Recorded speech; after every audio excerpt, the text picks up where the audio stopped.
Cardio hurts muscle gains. That's the statement. Surely that can't be true. Cardio's great for everyone, isn't it? The weight just falls off.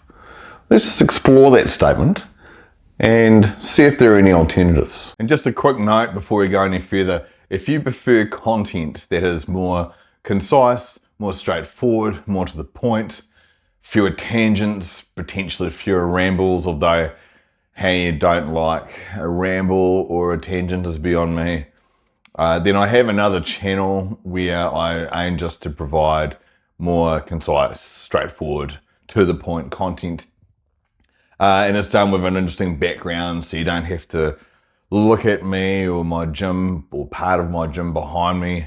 And yeah, it's just an alternative for you if you want it in the description below. Otherwise, stick around, you might enjoy this, and who knows, you might actually gain a tip or two. Let's start with muscle. Muscle requires two things, generally. First is a stimulus. So what you do in the gym, the weights that you lift, it stimulates the muscle to grow. It creates a requirement for it to be stronger and better next time. And then it requires nutrients. So you've got to feed the body what it needs, and then it will go ahead and build the muscle for you. Quite straightforward. Cardio, well, cardio has the goal of burning body fat. Well, that's what you want it to do. And for that to occur, it's quite straightforward. You need to give the body a reason to mobilize fat stores and then go ahead and burn them. And hopefully cardio will achieve that for you. So on one hand, we have muscle building, which is anabolic. That is the building of something. And then we have cardio, which is catabolic, the breaking down and burning or oxidizing of something, in this case, body fat. And the interesting thing is, and some people might question, is it interesting? And I say, yes, it is. It's fascinating to me how muscle building is anabolic, cardio is catabolic, and the two cannot exist at the same time. You must either be in an anabolic state or a catabolic state. So let's just bear that in mind for a little bit later on. And while we're on the subject of interesting topics, it's funny how cardio, we're looking to break mass down and burn it. Whereas with muscle building, we're looking to increase our mass by building it. Two very separate processes here that we're talking about. But it doesn't end there, it gets better, because cardio focuses on what we call type 1 muscle. That is muscle that's designed for long duration, low intensity things such as walking, maybe a bit of light cycling, who knows what you're into, something that's not too taxing on the body. Whereas muscle building, that is type 2 muscle fibers, and that is something that is very intense when they work very hard. So we also have two different muscle types at play here. We couldn't be looking at more different things if we tried. So the question here is, who's going to prevail? What's going to be the beneficiary of what you do? Is it going to be type 1 or is it going to be type 2? Is it going to be anabolic? Is it going to be catabolic?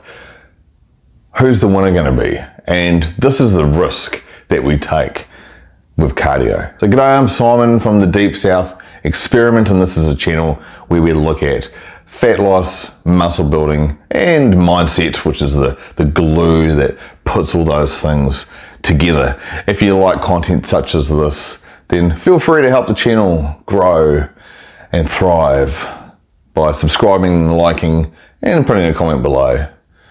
Just keep it clean if you don't mind. Thank you very much. Don't forget about duration. Not saying you did forget about it, but just don't ever forget about it.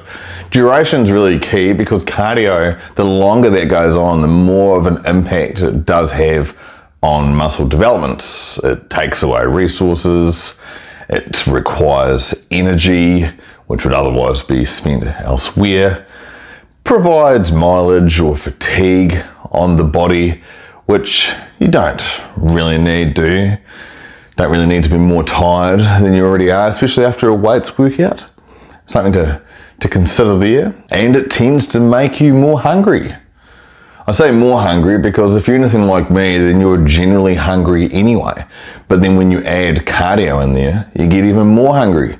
And especially if you're in a deficit and trying very hard to keep to that, then cardio just sort of gives you that uptick in difficulty in keeping to that deficit, keeping to that nutrition and going towards your goals. So that's always a factor to bear in mind there when you're thinking about including cardio and for what benefit are you doing that. And there's the issue of frequency, not too dissimilar to duration.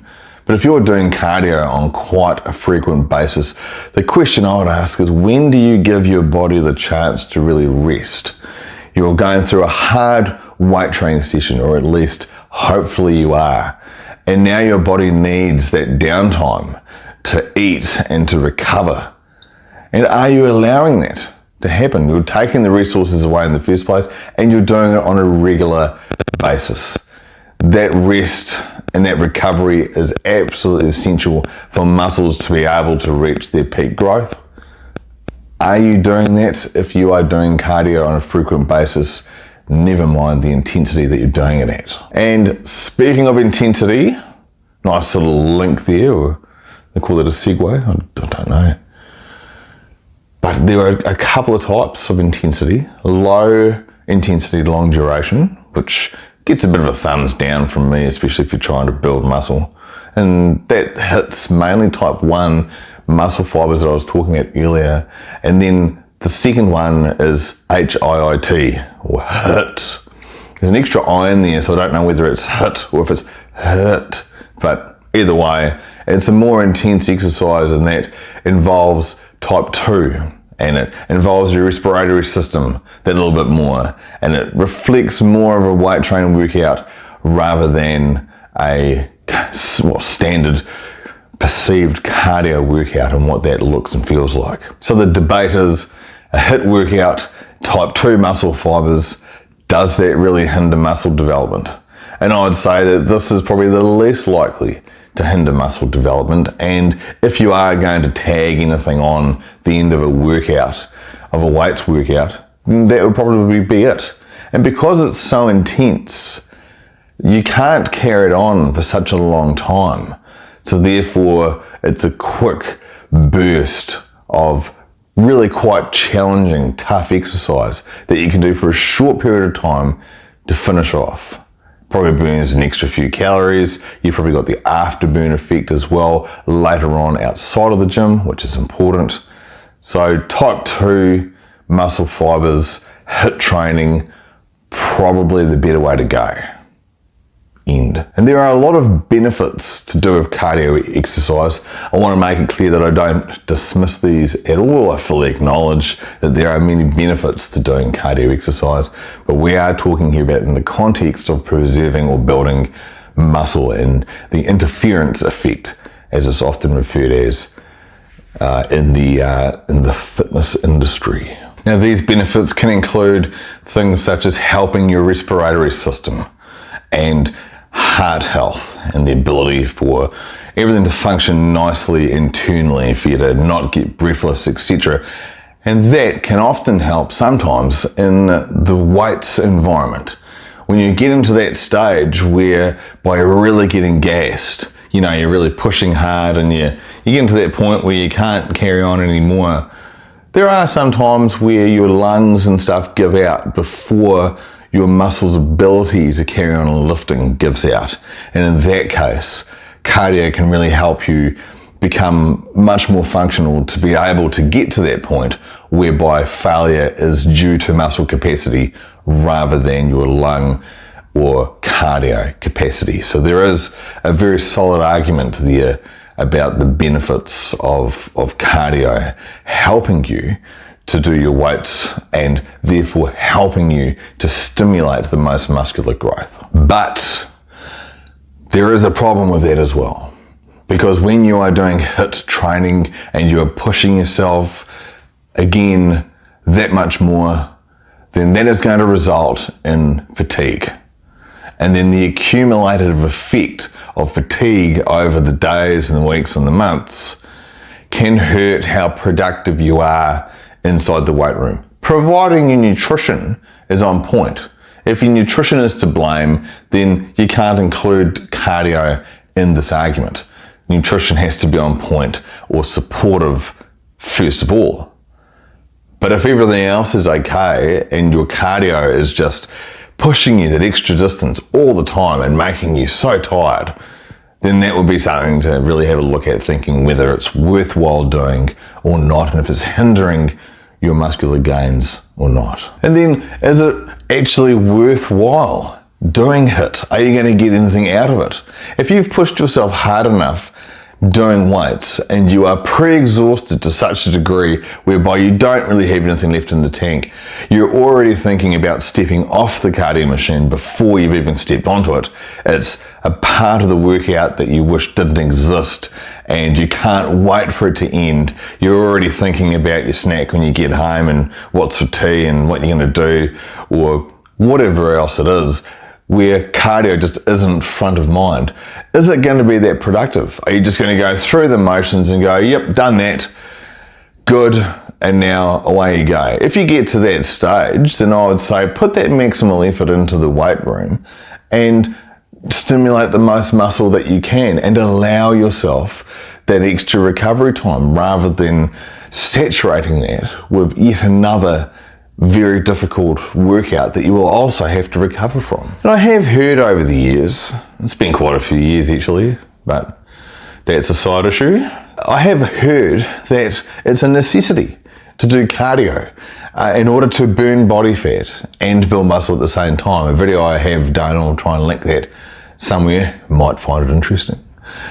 And I just don't really agree with that notion. If you're in a position where you're trying to burn some body fat and you're in a calorie deficit and you're trying to build as much muscle as you can, so the whole premise of this podcast is about the interference effect when you're trying to build muscle.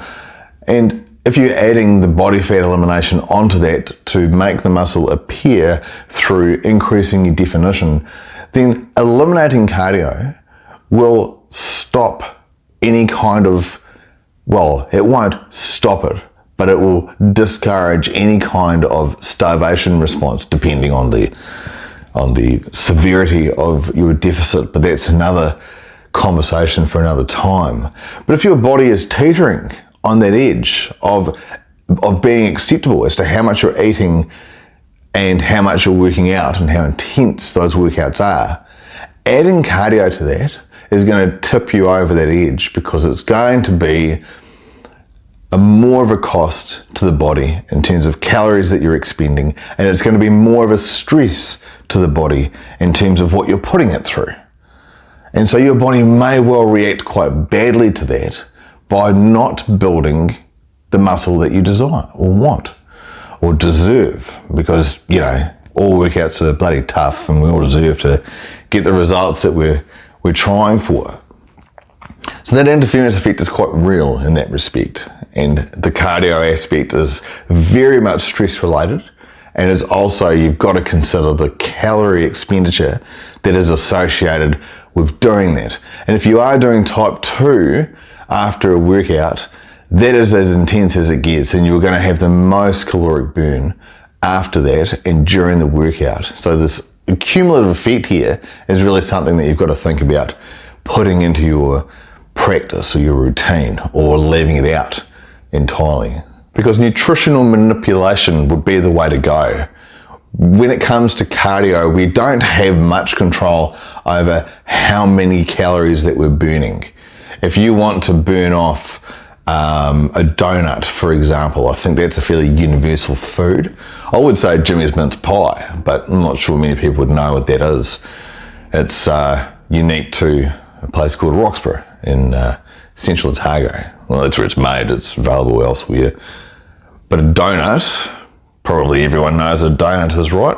So let's stick with that. If you're going to burn off a donut, you're going to spend some time doing cardio. But if you wanted to burn off a donut in terms of calories, it's quite easy to just simply not eat a particular food or a portion or an amount of which you think is equivalent to a donut. Maybe it's another donut. I'll eat that one, but not that one. Who knows? So manipulation of nutrition is far more effective than the addition of cardio, and it gets rid of the stress and recovery time that's required. And one final point on HIIT is something that's often overlooked. Aside from the stress and aside from the calorie aspect, you've also got hunger.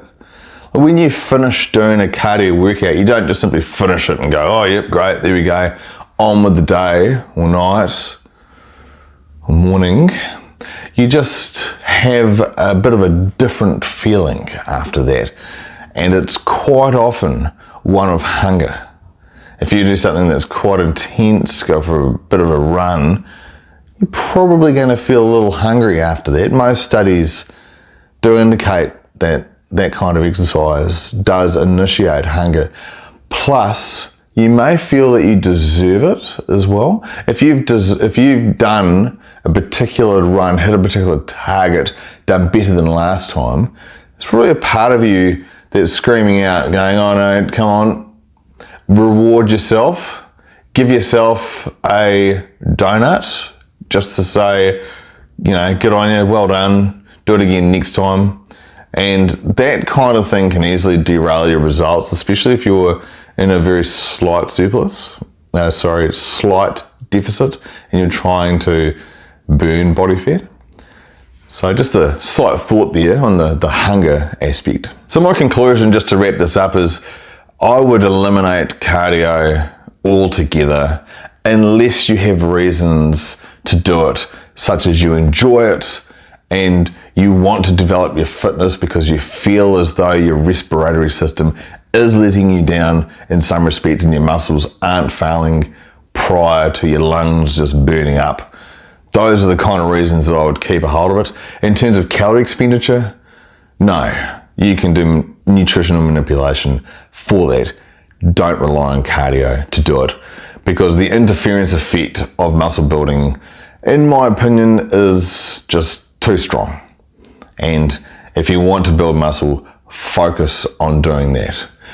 Define your goals rather than trying to do everything at one time, especially if you're more advanced. You can get away with it when you're learning or when you are a novice, but later on, you've got a lot of things to think about. Hope that's been helpful. I'll see you next time. I'm just gonna go and do a bit of cardio. All right, see ya.